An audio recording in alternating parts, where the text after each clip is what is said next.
Good morning dear students. जैसा कि आप सभी जानते हैं कि हम मध्यकालीन भारतीय इतिहास के प्रमुख स्रोतों के बारे में अध्ययन कर रहे थे। पिछले 5 वीडियोज़ में हमने मध्यकालीन भारतीय इतिहास के प्रमुख स्रोतों के अंतर्गत सल्तनतकालीन भारतीय इतिहास के प्रमुख स्रोतों एवं मुगलकालीन भारतीय इतिहास के कुछ स्रोतों के बारे में अध्ययन किया। उसी क्रम में आज हम मुगलकालीन भारतीय इतिहास के स्रोतों के बारे में अध्ययन करने जा रहे हैं। तो शुरू करते हैं आज का हमारा ये वीडियो, जिसका टॉपिक है मुगलकालीन भारतीय इतिहास के स्रोत। आज का प्रथम ग्रंथ है वो है मुंतखब उत तवारीख। इस ग्रंथ की रचना अब्दुल कादिर बदायूनी ने की थी। जो मुंतखब उत तवारीख जो ग्रंथ है उसके जो लेखक है वो है अब्दुल कादिर बदायूनी। ये जो बदायूनी थे इन्होंने ये मुंतखब उत तवारीख ग्रंथ की रचना अकबर के शासनकाल में की थी। अकबर के शासनकाल में रचा गया ये ग्रंथ है। अबुल फजल के ठीक विपरीत जो बदायूनी था वह कट्टर धार्मिक विचार रखता था। धार्मिक कट्टरपन था इसमें। अबुल फजल उदार विचारों का था, तो वहीं बदायूनी कट्टर धार्मिक विचार रखने वाला व्यक्ति था। बदायूनी की गिनती अकबर के समय के प्रसिद्ध विद्वानों में की जाती थी। उसे फारसी, अरबी, संस्कृत आदि भाषाओं में विशेष योग्यता थी। उसने अनेक संस्कृत एवं अरबी के ग्रंथों का फारसी में अनुवाद भी किया था। अनुवाद के साथ साथ उसने फारसी भाषा में कुछ मौलिक ग्रंथों की भी रचना की थी। बदायूनी की जितनी भी जो रचनाएं हैं उनमें जो सबसे प्रसिद्ध एवं महत्वपूर्ण रचना है वो है मुंतखब उत तवारीख। बदायूनी ने अपने इस ग्रंथ को 3 भागों में विभाजित किया है। 3 भाग है मुंतखब उत तवारीख के। जो प्रथम भाग है, इस प्रथम भाग में सुबुतगीन 977 से 997 ईस्वी, जिसका शासनकाल है सुबुतगीन से लेकर हुमायूं की मृत्यु तक के इतिहास का वर्णन प्रथम भाग में है। जो दूसरा भाग है मुंतखब उत तवारीख का, उसके अंतर्गत अकबर के शासनकाल के प्रथम 40 वर्षों 1556 से 1595-96 ईस्वी तक का इतिहास वर्णित है। जो तीसरा भाग है मुंतखब उत तवारीख का, इसमें समकालीन सूफी संतों, मुस्लिम विद्वानों, हकीमों तथा कवियों की जीवनियाँ दी गई है। यद्यपि बदायूनी ने अपने इस ग्रंथ को तबकात अकबरी का संक्षिप्त संस्करण बताया है। तबकात अकबरी, जिसके बारे में हम इस ग्रंथ के पश्चात चर्चा करेंगे। तो इस तबकात अकबरी का संक्षिप्त संस्करण बदायूनी ने अपने ग्रंथ को बताया है और इसमें लगभग सभी राजनीतिक घटनाओं का वर्णन उसने तबकात अकबरी के आधार पर ही लिखा है। परंतु फिर भी उसके धार्मिक दृष्टिकोण और उसकी जो साहित्यिक कुशलता के कारण उसके ग्रंथ का बहुत ही महत्व है। बदायूनी शेख मुबारक नागौरी का शिष्य, शेख मुबारक नागौरी जो कि अबुल फजल और फैजी के पिता थे। शेख मुबारक नागौरी का शिष्य अबुल फजल तथा फैजी का सहपाठी था।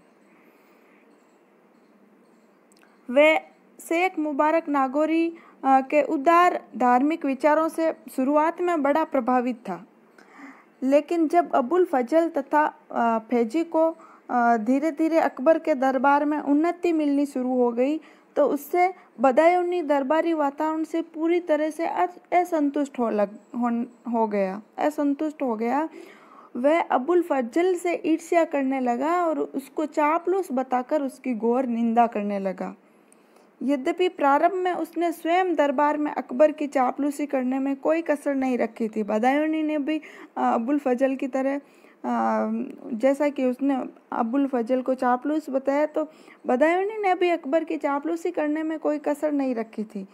परंतु जब अकबर का अबुल फजल की तरफ विशेष झुकाव उसने देखा कि अकबर अबुल फजल की ओर ज़्यादा झुका हुआ है, उसका ज़्यादा सम्मान रख रहा है, तो अबुल फजल का एवं स्वयं अकबर का तथा उसके उदार विचारों का भी बदायूनी धीरे धीरे गौर आलोचक बन गया। और यही कारण है कि उसने जो अपना ये जो ग्रंथ लिखा है मुंतखब उत तवारिख, इस ग्रंथ में अकबर की उदार धार्मिक नीति की कटु आलोचना बदायूनी ने की है।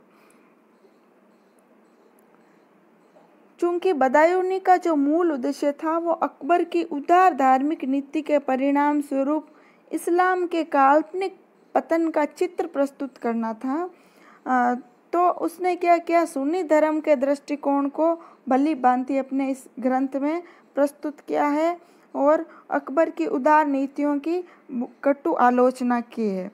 लेकिन इन दोषों के बावजूद भी बदायूनी की जो मुंतखब उत तवारिख रचना है उसमें अनेक विशेषताएं विद्यमान हैं। उसके ग्रंथ की जो सबसे जो महत्वपूर्ण जो विशेषता है वो ये है कि उसने ये ग्रंथ बादशाह अकबर अथवा किसी व्यक्ति विशेष को प्रसन्न करने के लिए नहीं लिखा था। उसने अपना ये जो ग्रंथ लिखा है पूरी स्वतंत्रता से अपनी इच्छा अनुसार बिना कोई झिझक के घटनाओं का वर्णन करते हुए लिखा है। तो इस कारण वह बादशाह की कटु आलोचना करते हुए भी संकोच नहीं करता। तो यही कारण है कि अकबर के शासनकाल में ये जो ग्रंथ है ये छिपा कर रखा गया। मुंतखब उत तवारिख ग्रंथ अकबर के शासनकाल में छिपा कर रखा गया और जहांगीर के सिंहासनारोहण के बाद इस ग्रंथ को प्रकाशित किया। और दूसरी इसके ग्रंथ की विशेषता है कि इसकी शैली में मौलिकता और कुशलता है।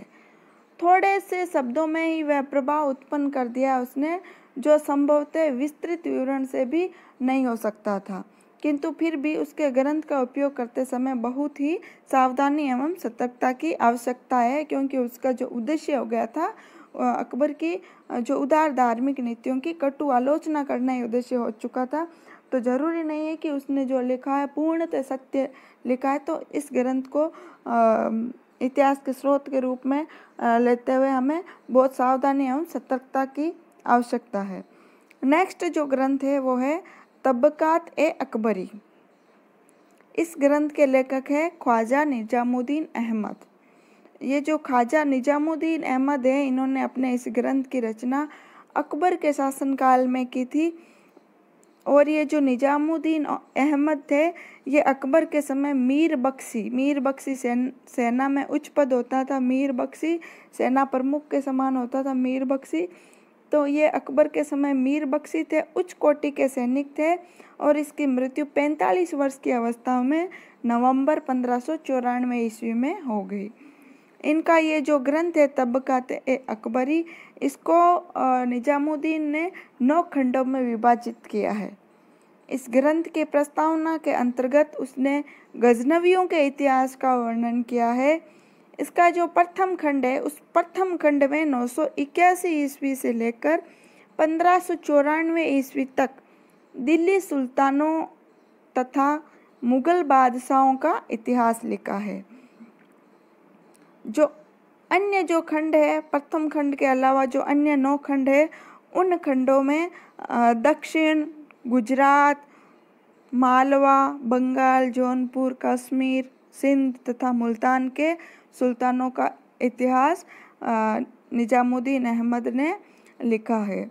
निजामुद्दीन की शैली में उस कट्टरपन तथा पक्षपात का अभाव है जो अधिकांश मध्यकालीन इतिहासकारों में पाया जाता है।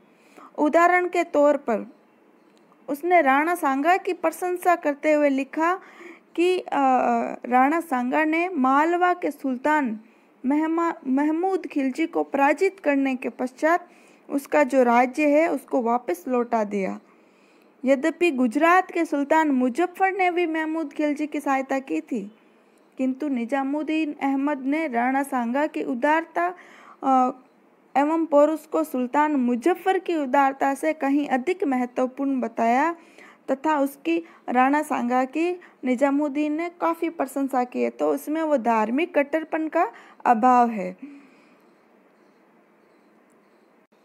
निजामुद्दीन ने अपने इस ग्रंथ की जो रचना है वो बाबरनामा जो कि बाबर द्वारा रचित था तथा अकबरनामा जो कि अबुल फजल द्वारा रचित है, इन दो ग्रंथों के आधार पर अपना जो ग्रंथ है तबकाते अकबरी लिखा है।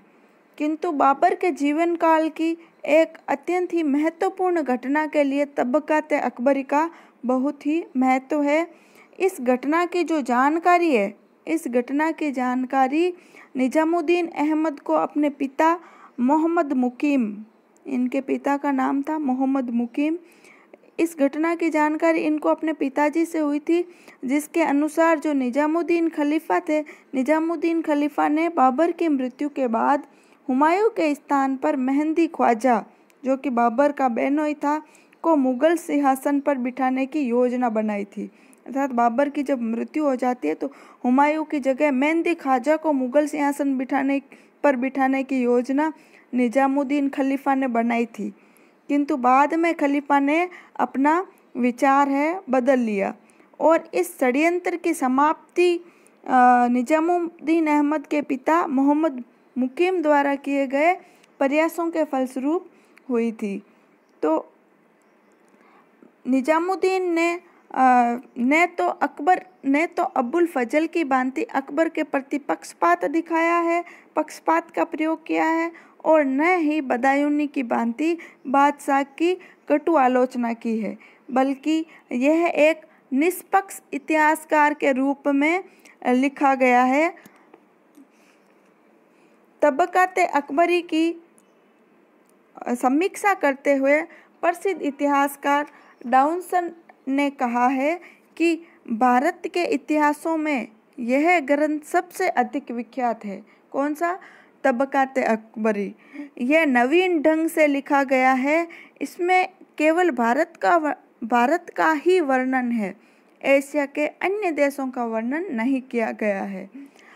वहीं जो इतिहासकार फरिश्ता है, फरिश्ता ने अपने ग्रंथ तारीख ए फरिश्ता में लिखा है कि मैंने बहुत ग्रंथ पढ़े हैं, परंतु मैं इसी ग्रंथ अर्थात तबकाते अकबरी को पूर्ण मानता हूँ। नेक्स्ट जो ग्रंथ है मुगलकालीन भारतीय इतिहास की जानकारी के स्रोत के रूप में, वो है तुजुक ए जहांगीरी। इस ग्रंथ के जो लेखक है वो है जहांगीर, जो कि मुगल सम्राट थे जहांगीर। उन्होंने अपनी आत्मकथा लिखी तुजुक ए जहांगीरी। दो मुगल बादशाहों ने अपनी आत्मकथा लिखी है, एक तो बाबर ने लिखी है बाबरनामा या तुजुक ए बाबरी तथा दूसरी जहांगीर द्वारा रचित तुजुक ए जहांगीरी। तो ये जहांगीर द्वारा लिखित आत्मकथा है और इसे तारीख ए सलीम शाही, वाक़यात-ए जहांगीरी या जहांगीरनामा भी कहा जाता है। जहांगीर के शासनकाल के प्रथम 18 वर्षों का जो वर्णन है वो इस ग्रंथ में मिलता है। जो आरंभिक ये 18 वर्षों का वर्णन है, तो आरंभिक जो शासनकाल के जो प्रारंभिक जो 12 वर्ष है, उन 12 वर्षों का वर्णन स्वयं जहांगीर ने लिखा है। लेकिन बाद में क्या हुआ, जहांगीर का स्वास्थ्य खराब हो जाता है, तो वो आत्मकथा को आगे लिखने का कार्य मोतमिद खां को सौंप देता है। तो बाद के जो 6 वर्षों का वर्णन है वो मोतमिद खां द्वारा लिखा जाता है। किंतु मोतमिद खां ने आगे इस प्रकार सम्राट के नाम पर लिखना बंद कर दिया और उसने अपना एक और अन्य ग्रंथ लिख दिया, इकबालनामा है जहांगीरी। तो इस ग्रंथ में, तुजुक ए जहांगीरी ग्रंथ में जहांगीर के शासन के आरंभिक 18 वर्षों का जो इतिहास है वो वर्णित है।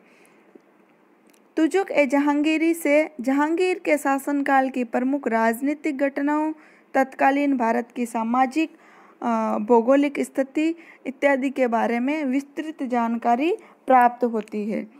इस ग्रंथ में सम्राट की दिनचर्या का भी आभास होता है। इस ग्रंथ में जो सम्राट के जीवन में शिकार जो था वो मनोरंजन का एक प्रमुख साधन बन गया था।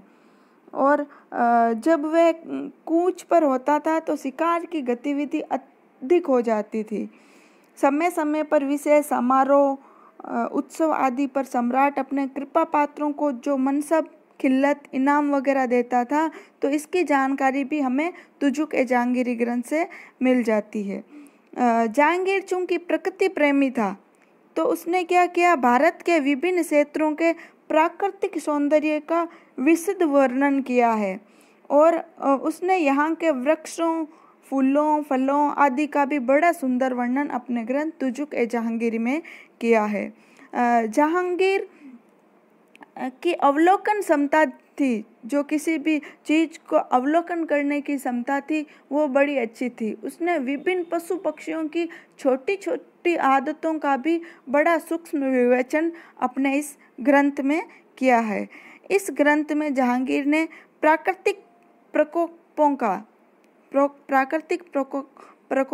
का उस समय के सामान्य जीवन पर जो क्या प्रभाव पड़ता था, उसका चित्र भी हमें तुजुक-ए-जहांगीरी से प्राप्त होता है। उदाहरण के तौर पर जब सम्राट अपने शासन के 12वें वर्ष का वर्णन करता है, तो उसने लिखा कि इस वर्ष हिंदुस्तान में महामारी फैल रही है, जो पिछले वर्ष पंजाब के परगनों में प्रकट हुई थी। बढ़ते बढ़ते ये लाहौर पहुंची, जिससे बहुत से हिंदू मारे गए। फिर सरहिंद होकर दिल्ली में फैल गई और उसके आसपास के बहुत से गांव उजड़ गए। मतलब इस उल्लेख से ये स्पष्ट होता है कि इस समय देश की जो आर्थिक स्थिति थी, उस आर्थिक स्थिति पर महामारी जैसे प्राकृतिक प्रकोपों का बड़ा ही गहरा प्रभाव पड़ता था। और उसकी जो प्राकृतिक प्रकोपों के रोकथाम की भी ज़्यादा कोई उचित व्यवस्था नहीं थी, क्योंकि बहुत से गांव वगैरह उजड़ जाते थे, बहुत से लोग मारे जाते थे, जनजीवन की अत्यधिक हानि होती थी। उदार धार्मिक विचारों का वर्णन, इस ग्रंथ में जहांगीर के उदार धार्मिक विचारों का भी वर्णन मिलता है। अकबर की जो सुले कुल की नीति थी, उस सुले कुल नीति का स्वयं जहांगीर भी समर्थक था और उस पर अमल करने का वो समय समय पर प्रयास करता था। एक बार क्या हुआ, उज्जैन के निकट जयरूप नामक एक हिंदू सन्यासी आया। उस सन्यासी के आगमन के बारे में जब उसे पता चला, तो उसने तुरंत उससे मिलने का निश्चय कर लिया। और सम्राट के हृदय में सन्यासी के प्रति इतनी श्रद्धा थी कि मार्ग की दुर्गमता के कारण कुछ दूर तक पैदल चलकर भी सम्राट उस जयरूप नामक जो हिंदू सन्यासी था, उससे मिलने गया। अकबर के शासनकाल की उन घटनाओं का वर्णन भी हमें इस तुजुक-ए-जहांगीरी में मिलता है, जो कि जहांगीर से संबंधित थी। ऐसी घटनाएं जिनका संबंध जहांगीर से था, उन घटनाओं का वर्णन भी जहांगीर ने अपने इस ग्रंथ तुजुक-ए-जहांगीरी में किया है। इस प्रकार अबुल फजल द्वारा लिखित अकबरनामा के स्वरूप को निश्चित करने में भी यह एक सहायक ग्रंथ है। हम इसके माध्यम से अबुल फजल की लेखन स्पष्टता और निष्पक्षता का भी ठीक ढंग से अनुमान लगा सकते हैं कि भाई अबुल फजल ने अपने ग्रंथ अकबरनामा में जो कुछ लिखा है वो सत्य लिखा है या नहीं। उन चीज़ों का मिलान हम तुजुक-ए-जहांगीरी से भी करके उसकी जो लेखन की स्पष्टता और निष्पक्षता का अनुमान लगा सकते हैं। उपयुक्त विशेषताओं के होते हुए भी जो तुजुक-ए-जहांगीरी ग्रंथ है, उसमें कुछ दोष है। सर्वप्रथम तो इसमें क्या है, जहांगीर के जीवन काल की संपूर्ण घटनाओं का उल्लेख नहीं है, क्योंकि इसमें जहांगीर के शासन के प्रारंभिक 18 वर्षों का ही वर्णन है। इसके अलावा इसने जो अकबर के विरुद्ध विद्रोह किए थे, जहांगीर ने अकबर के शासनकाल के दौरान अपने पिता के खिलाफ 2 बार विद्रोह किए थे। तो इसने क्या किया, उन विद्रोहों का अपने इस ग्रंथ में उल्लेख नहीं किया है। और जो खुसरो था, जहांगीर का पुत्र, ज्येष्ठ पुत्र, उसके विद्रोह का भी इसने अतिरंजित वर्णन किया है, बढ़ा चढ़ा कर लिखा है। अपने पुत्र ने जो विद्रोह किया उसको बढ़ा चढ़ा कर लिखा है, अतिरंजित किया है। और जो खुद ने अपने पिता के विरुद्ध विद्रोह किया उसका कोई उल्लेख ही नहीं किया। तो उपर्युक्त दोषों के होते हुए भी इस ग्रंथ की जो महत्व है उसको नकारा नहीं जा सकता।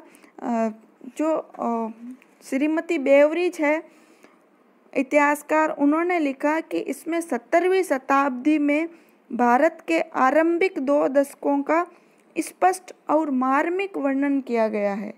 यह अकबरनामा के एक सहायक ग्रंथ के रूप में भी महत्वपूर्ण है। नेक्स्ट जो ग्रंथ है वो है इकबालनामा ए जहांगीरी। मुगलकालीन भारतीय इतिहास की जानकारी प्राप्त करने के स्रोत के रूप में अगला ग्रंथ है इकबालनामा ए जहांगीरी। इस ग्रंथ के जो लेखक है वो है मोहतमिद खां, जिन्होंने तुजुक ए जहांगीरी ग्रंथ के भी 6 वर्षों का वर्णन किया था। ये जो लेखक है मोहतमिद खां, ये ईरान के निवासी थे और ये ईरान से भारत आने के पश्चात तुरंत इनका सम्राट जहांगीर से परिचय होता है। और जहांगीर ने अपने शासन के 30वें वर्ष में इसको मोहतमिद खां की पदवी दी थी। शासन के 90वें वर्ष में, जहांगीर के शासन के 90वें वर्ष में शहजादा खुर्रम जो कि शाहजहां का नाम था, शहजादा खुर्रम की सेना में बख्शी नियुक्त हुआ था मोहतमिद खां। और शाहजहां के शासन काल में उसकी जो मोहतमिद खां की खूब उन्नति हुई और ये शाहजहां के साथ इसके अच्छे संबंध थे। और शाहजहां के शासनकाल के दूसरे वर्ष में मीर बख्शी के पद पर नियुक्त, जिस तरह से निजामुद्दीन अहमद अकबर के समय मीर बख्शी के पद पर नियुक्त था, वैसे ही मोहतमिद खां शाहजहां के शासनकाल में मीर बख्शी के पद पर नियुक्त हुआ। और शाहजहां के शासनकाल के 13वें वर्ष में मोहतमिद खां की मृत्यु हो जाती है। ये जो इकबालनामा ए जहांगीरी ग्रंथ है, इस ग्रंथ की रचना मोहतमिद खां ने जहांगीर के आदेश पर उसके शासनकाल में की थी। इसको मोहतमिद खां ने 3 खंडों में विभाजित किया है। जो प्रथम भाग है, प्रथम भाग में मुगल वंश का तैमूर वंश से लेकर बाबर और हुमायूं के शासनकाल तक का वर्णन मोहतमिद खां ने अपने इस ग्रंथ के प्रथम भाग में लिखा है। और जो दूसरा जो भाग है इकबालनामा ए जहांगीरी ग्रंथ का, इस भाग में अकबर के शासनकाल का वर्णन किया गया है। और जो तीसरा भाग है, तीसरे भाग में जहांगीर के शासनकाल का वर्णन है। जहांगीर के शासनकाल का 70वें वर्ष तक की घटनाओं का वर्णन तो तुजुक ए जहांगीरी से ही लिया गया है। और बाद का जो वर्णन है जहांगीर के शासन के 13वें वर्ष से लेकर उसकी मृत्यु तक की घटनाओं का वर्णन इतने विस्तार से अन्य किसी भी रचना में नहीं मिलता जितना इकबालनामा ए जहांगीरी ग्रंथ में मिलता है। मोहतमिद खां ने मुगल केंद्रीय प्रशासन में अत्यंत ही महत्वपूर्ण पदों पर कार्य किया था और स्वयं घटनाओं का प्रत्यक्षदर्शी था। अतः ग्रंथ काफ़ी हद तक प्रामाणिक है। किंतु इस ग्रंथ की रचना मोहतमिद खां ने सम्राट जहांगीर के आदेश पर की थी, अतः सभी घटनाओं को निष्पक्ष रूप से न लिख सका। इतिहासकार डाउनसन का कहना है, डाउनसन ने इसकी समीक्षा करते हुए कहा कि यह रचना उस समय की महत्वपूर्ण रचनाओं में नहीं गिनी जाती, परंतु इस समय की घटनाओं का वर्णन अन्य किसी रचना में नहीं मिलता है। इस कारण हम इसके महत्व को कम नहीं कर सकते।